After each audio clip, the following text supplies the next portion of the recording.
કચ્છમાં રખડતા ઢોરનો આતંક યથાવત છે। રખડતા આખલાએ વૃદ્ધને અડફેટે લેતા મૃત્યુ થઈ ગયું। રાપર પ્રાગપર રોડ પર આખલાએ વૃદ્ધને અડફેટે લીધો। બાઇક પર ઘરે પરત ફરતા સમયે અડફેટે લેતા ગંભીર ઈજા થઈ। સારવાર દરમિયાન હોસ્પિટલમાં મૃત્યુ થયું। અગાઉ પણ રખડતા ઢોરો અને આખલાઓના કારણે 6 લોકોના મોત થયા છે।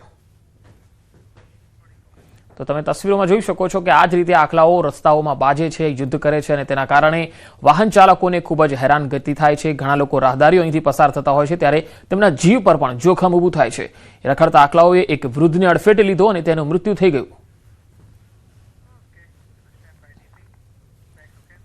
ગાંધીનગરમાં કલેક્ટર કચેરી ખાતે બોમ્બ સ્ક્વોડ દ્વારા તપાસ હાથ ધરાઈ। સલામતીના ભાગરૂપે આ તપાસ હતી।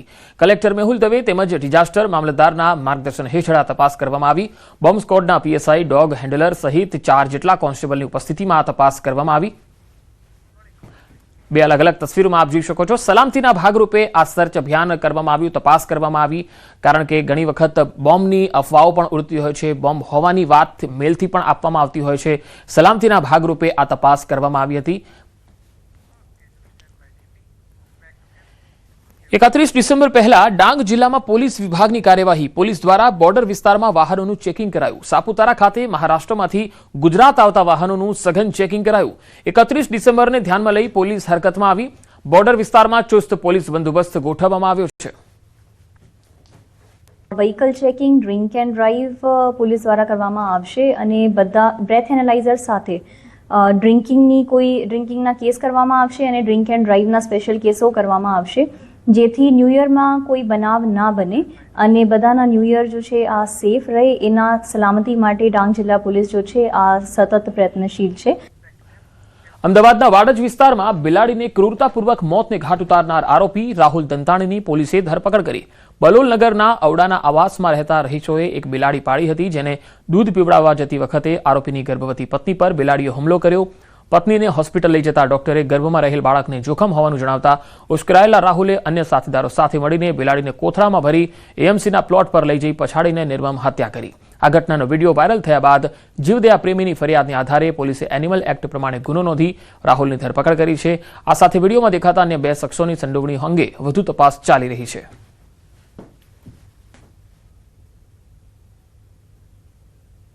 બિલાડી જે હતી તમામની અને અચાનક એમને કઈ બિલાડીને દૂધ પીવડાવવા જતા એ ભડકી જતા એના કારણે એમની વાઇફને ઈજા થતા આ બનાવમાં એને વધારે ગુસ્સો આવી જતા એમને આ પગલું ભરેલાની હકીકત આરોપી દ્વારા જાણવા મળેલી છે।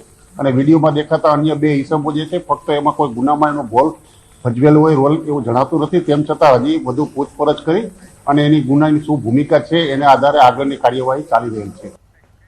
સુરતમાં 7 મહિનાથી ફરાર હત્યાનો આરોપી ઝડપાયો છે। ડિંડોલી વિસ્તારમાં છરીના ઘા ઝીકી હત્યા કરનાર આરોપી પકડાયો છે। પોલીસે હત્યારા આકાશ કુશવાહાને અમદાવાદથી ઝડપી લીધો। ડિંડોલીની ત્રિપાઠીનગરમાં 7 મહિના પહેલા રામ બચ્ચન પ્રહલાદ મૌર્યાની હત્યા કરવામાં આવી હતી। હત્યા કરીને આરોપી આકાશ અમદાવાદમાં છુપાયો હતો। બાતમીના આધારે પોલીસે તેની ધરપકડ કરી લીધી।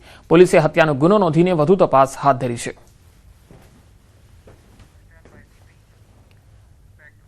પંચમહાલ જિલ્લામાં નર્મદા સિંચાઈ આધારિત કેનાલો જર્જરિત થઈ જવાથી ખેડૂતો મુશ્કેલીમાં મુકાઈ ગયા છે। કાલોલના બાકરોલ ગામમાં નર્મદા સિંચાઈ આધારિત રતનપુરા માઇનોર કેનાલની જર્જરિત હાલત છે। જાડી ઝાખરા વચ્ચે જાણે કેનાલનું અસ્તિત્વ જોખમાયું છે। કેનાલના 0 પોઈન્ટના કૂવાની પાઇપલાઇન તૂટી જતા દરરોજ હજારો લીટર નિરર્થક વહી રહેલા પાણીને લઈ ખેડૂતોમાં રોષની લાગણી છે। ખેડૂતોએ નર્મદા સિંચાઈ વિભાગ સામે આક્રોશ ઠાલવ્યો, સૂત્રોચ્ચાર કર્યા। તંત્રની લાલિયાવાડીને કારણે કેનાલની દુર્દશા થઈ રહી હોવાનો ગંભીર આરોપ લગાવ્યો।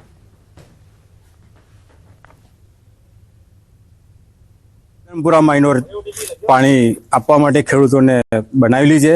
એમાંથી 4 પોઈન્ટ બનાવ્યા છે। 4 પોઈન્ટમાં 1 પોઈન્ટમાં 1500 મીટર પાઇપલાઇન અંડરગ્રાઉન્ડ થયેલી છે। આજ દિન સુધી એ પાઇપલાઇન સક્સેસ ગઈ નથી અને જે રતનપુરા માઇનોર છે અંદાજે 3 કિલોમીટર જેવી ચાલે છે। છેવાડા સુધી 20 વર્ષથી પાણી પહોંચ્યું નથી।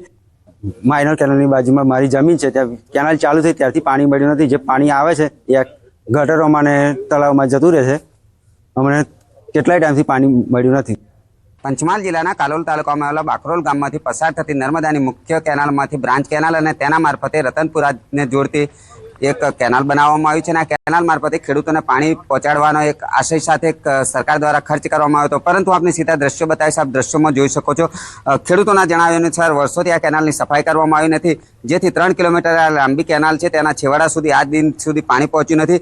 વળી ખેડૂતો આક્ષેપ કરી રહ્યા છે કે અહીંયા જે નર્મદા નિગમ નો વિભાગ છે તેના દ્વારા કોઈ પણ પ્રકારની કામગીરી નથી કરવામાં આવતી। આપને આ તરફના પણ દ્રશ્યો બતાવીશ, આપ જોઈ શકો છો જે પાણી છે તે વ્યર્થ વહીને હજારો લીટર દરરોજનું પાણી છે તે ખેડૂતના ખેતરમાં નથી પહોંચતું પરંતુ કોતરમાં પહોંચી રહ્યું છે। આ જ પ્રકારના જે દ્રશ્યો છે આ જ કેનાલ પર આવેલા અન્ય જે આ કેનાલ માટે પાણીના સંગ્રહ માટે બનાવવામાં આવેલા કૂવા છે તેની જ પણ આ જ પરિસ્થિતિ જોવા મળી રહી છે।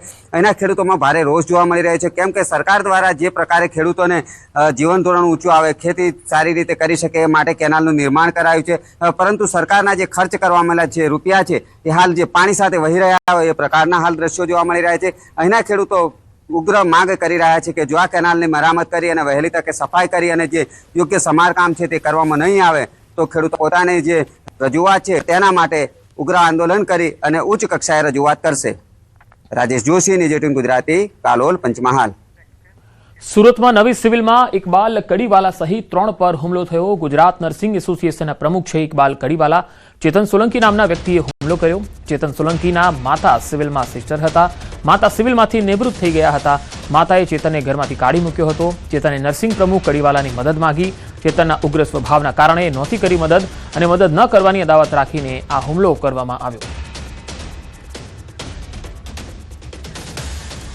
આઈ સોનલમાના જન્મોત્સવની ધામધૂમથી ઉજવણી થઈ રહી છે। કેશોદના મઢડા ગામે આવેલા સોનલધામ મંદિર ખાતે હજારોની સંખ્યામાં ભક્તો ઉમટ્યા છે અને માના દર્શન કરી રહ્યા છે। સોનલધામ મઢડાએ આઈ સોનલમાનું જન્મસ્થળ ગણાય છે, જ્યાં તેઓ ચારણ સમાજ અને ગુજરાતના લોકજીવનમાં સામાજિક સુધારણા, ભક્તિ અને કરુણાના પ્રતીક રૂપે પૂજાય છે। આઈ સોનલમાં સમાજમાં નેકી, સત્ય અને ધર્મનું પ્રચારણ કર્યું હતું। ઈસવીસન 1974માં કારતક સુદ 13ના રોજ મહાનિર્વાણ પામ્યા, જ્યાં આજે લાખો ભક્તો તેમની પૂજા અર્ચના કરવા આવે છે। 102માં જન્મોત્સવ નિમિત્તે વહેલી સવારથી જ રાજ્યભરમાંથી માઈ ભક્તો ઉમટ્યા। આજે વહેલી સવારે આરતી, શોભાયાત્રા, યજ્ઞ, રાસ, ગરબા સહિતના કાર્યક્રમો પણ યોજાયા, જ્યારે રાત્રિના સંતવાણીનો ભવ્ય કાર્યક્રમ છે। ચારણ માલધારી સમાજના લોકો પણ મોટા પ્રમાણમાં અહીંયા માતાજીને માનતા હોય છે, જેના કારણે આજે ચારણ સમાજ અને અન્ય લોક કલાકારો પણ દુહા છંદ લલકારીને જન્મોત્સવની ઉજવણી કરશે। સોનલ બીજ એ ચારણોના નવા વર્ષ તરીકે પણ ઉજવાય છે।